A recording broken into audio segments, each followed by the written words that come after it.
Hello everyone, welcome back to my channel. कैसे आप सब लोग? आई होप सब लोग बहुत अच्छे होंगे। आपको पता है कि हमारा अलॉटमेंट लेटर आ गया है और अलॉटमेंट लिस्ट भी आ गई है। हम कह सकते हैं कि सेकेंड राउंड का हमारा रिजल्ट आ गया है। तो आई होप आप सब लोग ने देख लिया होगा। जिन्होंने भी नहीं देखा है अभी तक तो सब देख ही लिए होंगे। तो अगर जिन्होंने भी नहीं देखा है तो मेरे टेलीग्राम चैनल पर जाके देख सकते हो। मैंने पूरा PDF शेयर किया हुआ है।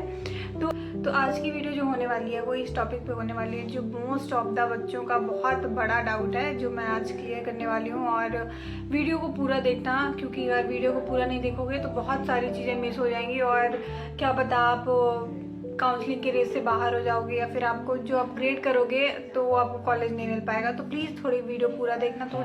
तो जब से भी रिज़ल्ट आया है तो बहुत सारे बच्चों का डाउट आ रहा है कि क्या हम अपग्रेड कर सकते हैं सेकेंड राउंड में, और क्या हम अपग्रेड करेंगे सेकेंड राउंड में, तो क्या थर्ड राउंड में हमें जो कॉलेज मिलेगा वो हमें लेना ही पड़ेगा, कंपलसरी है कि नहीं।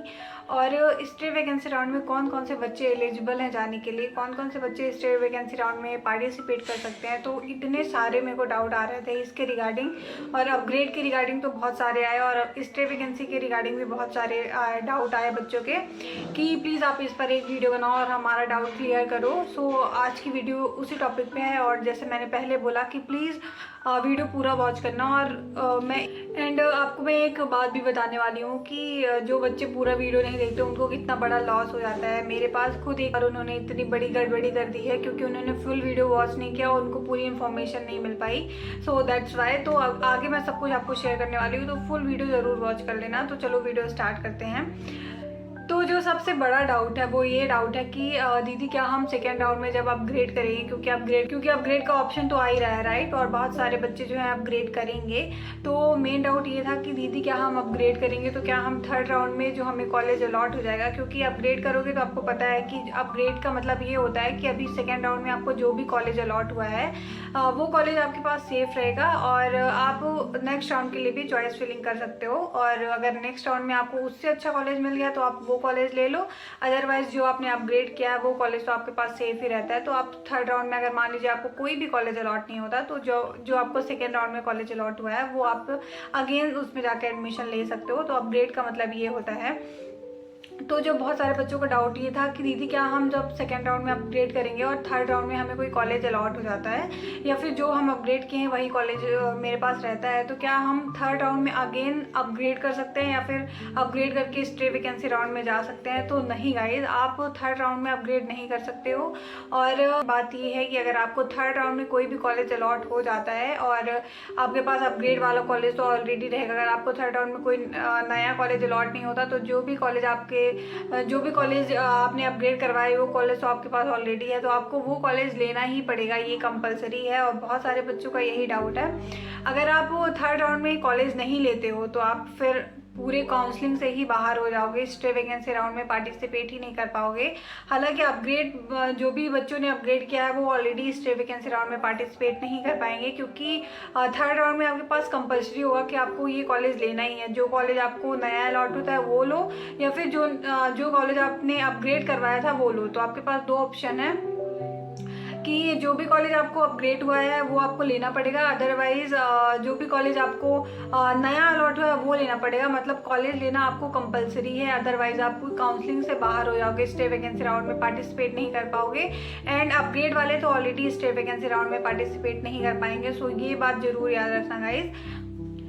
सो आई होप आपको ये वाला डाउट तो क्लियर हो गया होगा। और जो सेकेंड मोस्ट ऑफ द बच्चों का डाउट है कि दीदी स्टेट वैकेंसी राउंड में कौन कौन से स्टूडेंट पार्टिसिपेट कर सकते हैं, कौन से स्टूडेंट हैं जो स्टेट वैकेंसी राउंड के लिए एलिजिबल हैं। So guys, state vacancy round के लिए वो सारे बच्चे एलिजिबल हैं जिनको कोई भी कॉलेज अलॉट नहीं होता है थर्ड राउंड में। मतलब उनका नाम आता है अलॉटमेंट लिस्ट में और उनके सामने लिखा होता है नॉट अलॉटेड, मतलब आपको कोई भी कॉलेज अलॉट नहीं हुआ है। तो वो सारे बच्चे जो है स्टेट वैकेंसी राउंड के लिए एलिजिबल है। एंड जो भी बच्चे न्यू रजिस्ट्रेशन करवाएंगे वो स्टेट वैकेंसी राउंड के लिए एलिजिबल है। बाकी कोई भी बच्चे स्टेट वैकेंसी राउंड के लिए एलिजिबल नहीं है। सो आई होप आपको क्लियर हुआ होगा। जिन बच्चों को थर्ड राउंड में कोई भी कॉलेज अलॉट नहीं होता है वो बच्चे स्टेट वैकेंसी राउंड में जा सकते हैं। एंड जिन बच्चों रजिस्ट्रेशन करवा रहे हैं, न्यू रजिस्ट्रेशन है, मतलब नए कैंडिडेट ऐड होंगे, वो स्टेट वैकेंसी राउंड में जा सकते हैं। बाकी कोई भी स्टेट वैकेंसी राउंड में नहीं जा सकता।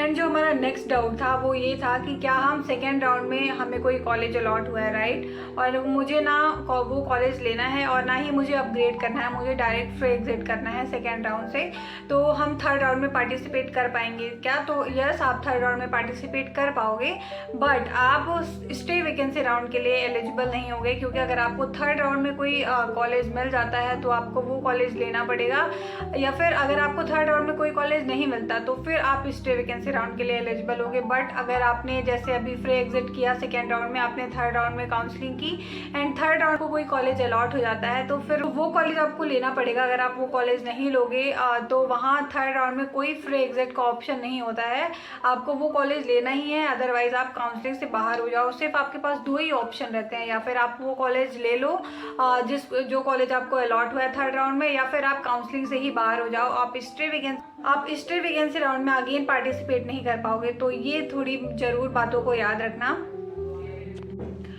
सो गाइज, एक बार चॉइस फिलिंग करने के पहले ये वीडियो ज़रूर देख लेना, क्योंकि अभी आप जब सेकेंड राउंड में चॉइस फिलिंग करोगे, चॉइस फिलिंग आई थिंक 21 या फिर 23 तारीख से स्टार्ट हो रही है, मुझे एग्जैक्ट टाइम नहीं याद है। मैंने इसके रिगार्डिंग भी वीडियो पूरी अपलोड की हुई है, third round and stay vacancy round का पूरा शेड्यूल मैंने बनाया हुआ है, तो आप उस वीडियो को जाके देख सकते हो। आपको सारा कुछ नॉलेज हो जाएगा कि कब वेरिफिकेशन होगा, कब रजिस्ट्रेशन होगा, कब चॉइस फिलिंग होगी, कब रिजल्ट आएगा, सारा कुछ मैंने ऑलरेडी डिटेल में बता रखा है, तो प्लीज़ आप उस वीडियो को के देखो। तो मैं ये बोली थी कि आपका मान लीजिए 21 तारीख से चॉइस फिलिंग स्टार्ट हो जा रही है, तो आप चॉइस फिलिंग करते समय ये ज़रूर ध्यान देना कि आप ऐसे कॉलेज को चूज़ करना जो आप थर्ड राउंड में ले सको, मतलब अपने बजट के हिसाब से, अपने बजट फ्रेंडली कॉलेज चूज़ करना, जिससे आपको अगर कोई भी कॉलेज अलॉट होता है थर्ड राउंड में तो उसको आप ले सको, क्योंकि अगर आप उस कॉलेज को छोड़ोगे तो आप काउंसलिंग से बाहर हो जाओगे और स्टे वैकेंसी राउंड में पार्टिसिपेट नहीं कर पाओगे। सो चॉइस फिलिंग करते समय ये ज़रूर ध्यान रखना कि कौन सा कॉलेज मेरे बजट में है और कौन सा कॉलेज अगर मुझे थर्ड राउंड में अलॉट हो जाएगा तो मैं उसको ले लूँगा। तो ये सारी थोड़ी छोटी छोटी बातें ज़रूर याद रखना, क्योंकि फ्यूचर का सवाल रहता है और कोई भी अगर छोटी सी भी मिस्टेक होती है तो आपका पूरा साल बर्बाद हो जाएगा और आपने जितनी भी अभी तक मेहनत की है चॉइस फिलिंग में, रजिस्ट्रेशन करवाने में, काउंसलिंग करवाने में, सारा कुछ वेस्ट हो जाएगा। तो यस गाइज, आई होप आपको समझ आया होगा और सारा डाउट आपका क्लियर हो गया होगा। एंड जो मैं आपको एक बात बताने वाली थी वो बात ये है कि कल मुझे इंक्वायरी के लिए किसी स्टूडेंट का कॉल आया था, तो उन्होंने मेरे से बोला कि मुझे सेकेंड राउंड में कोई कॉलेज अलॉट नहीं हुआ है, बट मुझे फर्स्ट राउंड में कॉलेज अलॉट हुआ था, मैंने अपग्रेड किया था, फिर भी मेरे सेकेंड राउंड के अलॉटमेंट लिस्ट में मेरा नाम नहीं आया है। तो मैंने पूछा कि ऐसा क्यों, क्योंकि जो भी बच्चे अपग्रेड करते हैं सबका सेकेंड राउंड में नाम आता है, और सेकेंड राउंड में क्या, इनफैक्ट किसी भी राउंड में आप अपग्रेड करोगे तो आपका अलॉटमेंट लिस्ट में नाम आएगा कि अगर आपको कोई नया कॉलेज अलॉट नहीं होता तो आपके नाम के सामने ये लिख के आता है कि नॉट अपग्रेडेड। इसका मतलब है ये है कि आपको जो पहले कॉलेज अलॉट हुआ था वही कॉलेज आपके पास है। तो मैंने बोला कि ऐसा क्यों हो गया, आपने क्या क्या किया था? तो उन्होंने बताया कि क्या अपग्रेड करने के बाद चॉइस फिलिंग भी करनी पड़ती है। तो मैंने बोला हाँ, चॉइस फिलिंग तो करनी पड़ती है, आप अपग्रेड करोगे फिर चॉइस फिलिंग नए तरीके से करोगे। तो उन्होंने बोला कि मैंने चॉइस फिलिंग ही नहीं की थी, तो उन्होंने चॉइस फिलिंग करी ही नहीं और उनका नाम ही नहीं आया अलॉटमेंट लिस्ट में। तो सोचो उनकी पूरी जो मेहनत है अभी तक, उन्होंने जो काउंसलिंग करवाई और तो सारा कुछ वेस्ट हो गया, राइट। तो मैंने उनसे पूछा कि ऐसा क्यों, आपने चॉइस फिलिंग क्यों नहीं की? तो उन्होंने बोला कि मुझे पता ही नहीं था कि अपग्रेड करने के बाद अगेन चॉइस फिलिंग करनी पड़ती है, तब हमें हमारा नाम आता है और अपग्रेड होता है।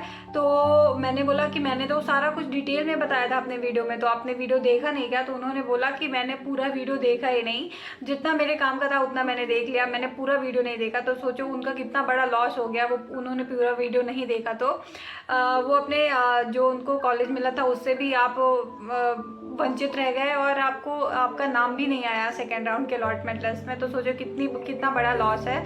तो वही है गाइस कि आप पूरा वीडियो देखा करो। ऑलरेडी मेरी वीडियो छोटी रहती हैं और आपके पास अगर टाइम नहीं है तो 2x में करके देख लो, बट पूरा वीडियो देखा करो, तभी आपको पूरी इन्फॉर्मेशन मिल पाएगी। एंड मैं अपने पूरे वीडियो में थ्रू आउट इन्फॉर्मेशन ही देती रहती हूँ, कोई ऐसे बातें और गप्पे लड़ाने तो नहीं आ जाती हूँ, राइट। तो फुल वीडियो में इन्फॉर्मेशन नहीं रहती है, तो प्लीज़ फुल वीडियो को वॉच किया करो, जिससे कोई भी आपकी छोटी से छोटी मिस्टेक ना हो पाए और आपका काउंसलिंग और जो काउंसलिंग है वो सक्सेसफुल हो पाए और आप किसी अच्छे कॉलेज में एडमिशन ले पाओ। सो या गाइस, तो तो एक बार मैं आपको अगेन समरी में बता देती हूँ कि कौन से बच्चे जो है वो पार्टिसिपेट कर पाएंगे स्टे वैकेंसी में और कौन से बच्चे हैं जो काउंसलिंग से बाहर हो जाएंगे।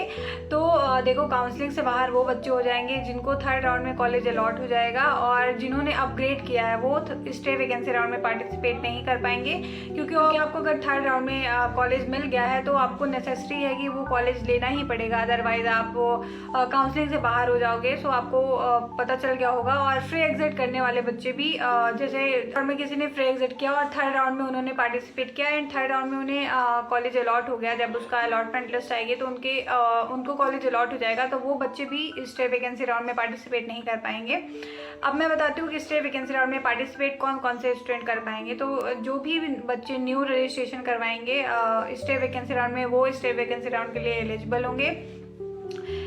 एंड जिन बच्चों को थर्ड राउंड में कोई कॉलेज अलॉट नहीं होता है वो बच्चे स्टे वैकेंसी राउंड के लिए एलिजिबल होंगे। सो आई होप आपका सारा डाउट क्लियर हो गया होगा। जब से रिजल्ट आया है मेरे को बहुत सारे यही डाउट मेरे को बार बार आ रहे थे, अपने कमेंट सेक्शन में देखने को मिल रहे थे, इंस्टाग्राम में देखने को मिल रहे थे। सो आई होप मैंने आपका सारा डाउट क्लियर कर दिया होगा। इसके बाद भी अगर आपको यहाँ तक वीडियो देखने के बाद भी कोई डाउट बचता है तो आप प्लीज़ कॉमेंट कर देना, मैं कॉमेंट का आपका रिप्लाई करने की कोशिश करूँगी। सो yeah thank you so much guys, thanks for watching.